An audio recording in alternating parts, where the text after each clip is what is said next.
in today's class. Now we have to know all about this pre-ACT examination.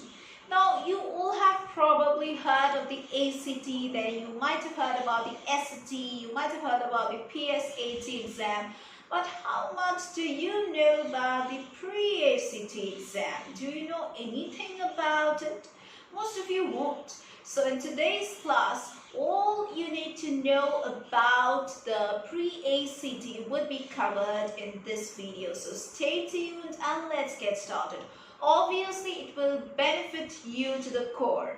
So, what is this pre-ACT all about? The pre-ACT is a low-stakes pre-exam for the ACT, which is designed by ACT itself. That's the non-profit organization of the same name that administers the ACT. So the pre-ACT is a slightly shorter, we can say slightly easier exam designed to just help the students prepare for the official ACT exam by simulating the test and by testing experience. So the pre-ACT is a paper and pencil test which comprises of this multiple choice questions. We call it the MCQs for English, for mathematics, for reading and for science. Unlike the official ACT exam, the pre-ACT does not have any kind of essay section. The pre-ACT also contains information designed to aid in discussions about college majors and career paths. So if you want to get a sense of how you might score on the ACT based on where you currently stand, and also to get some ACT practice before the real test, that's the real ACT test, then the pre-ACT is the test that you can take. So when and where can you take the pre-ACT exam?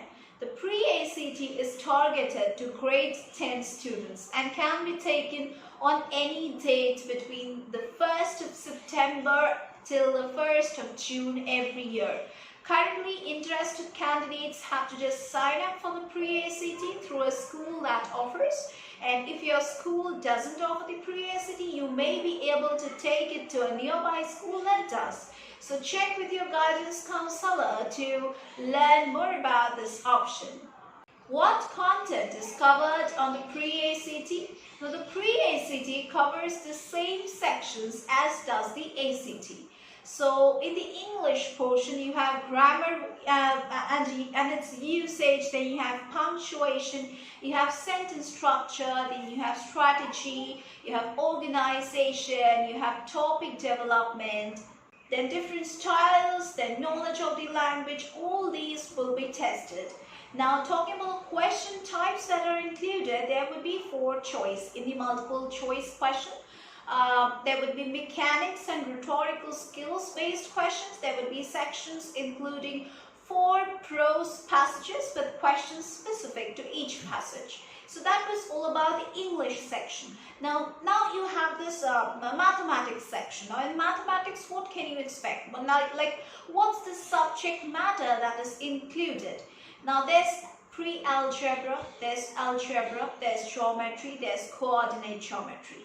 Here also, if I talk about the question types, here also there would be 5 choice. It's a bit more than the English section. Because in English section you have 4 choices, but over here you have 5 choices in the multiple choice questions. Next you have the reading section, where the subject matters include the reading comprehension part, the main idea, the purpose, the tone, the meaning of the words in the context. From all these subjects you can be tested. Now talking about the questions, there would be once again 4 choice for the multiple choice questions. Main ideas based questions, detail oriented questions, vocabulary based in context with a question would be given. Then inference questions, sections including 3 prose passages would be given. Now these 3 prose passages which I have just talked about might include social sciences, Then from humanities it can come, and also from prose fiction it can come with questions which are specific to each passage. Talking about the science section, there would be subjects based on interpretation, analysis, evaluation, reasoning, and problem solving. There would be 4-choice, multiple choice data representation, research summaries, and conflicting viewpoints based questions. So what information will be available after taking the pre-ACT? Now, after testing, students will receive an estimated ACT score based on their performance, as well as data that they can use to help them understand their performance and prepare for the official exam. Teachers will also be able to use this data for guidance as well as for placement. Reports on performance will be available within 2 to 4 weeks maximum of the answer documents being received by the ACT. So the teachers, the parents, and the students can use this the scorecard information to prepare for the official exam. So these reports will also include the information regarding the students' interests that can be used by the counselors in advising the students about their college majors that they should be taking up, as well as about their future career prospects. So here I would be stating certain differences between the pre-ACT and the official ACT exam. Now, talking about the English section, for the pre-ACT you are having 45 questions, but for the official ACT you have 75 questions. And in the pre-ACT you are having 30 minutes to complete the paper of 45 questions, but in the ACT you have 45 minutes for completion of 75 questions. Now, talking about the mathematics section. Now, for the mathematics section, you have 36 questions for the pre-ACT, and you would be given 40 minutes to complete these 36 questions. And if I talk about the ACT exam, you are having 60 questions and you are getting 60 minutes to complete it.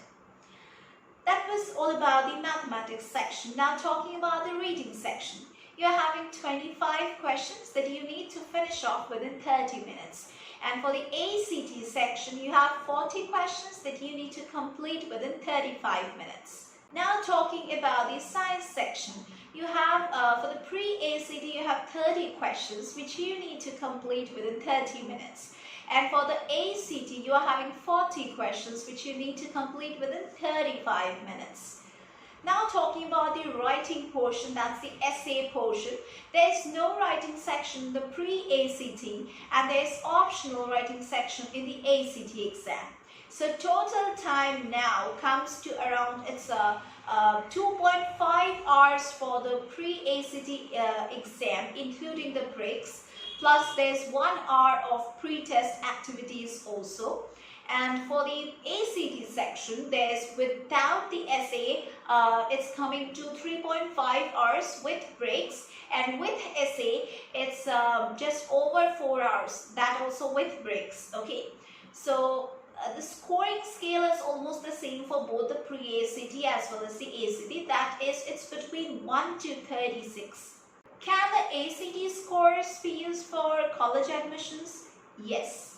So, let me tell you in a little bit detail why did I consider the pre-ACT as not eligible for proper college admissions. This is because you see the pre-ACT is strictly for practice purpose. While it will provide insight into a student's readiness for the official ACT exam, it cannot be used for college admissions. However, students can choose to have their information shared with colleges and scholarship organizations when taking the pre-ACT, which has the potential of providing the increased opportunities for recruitment as well as for scholarship awards.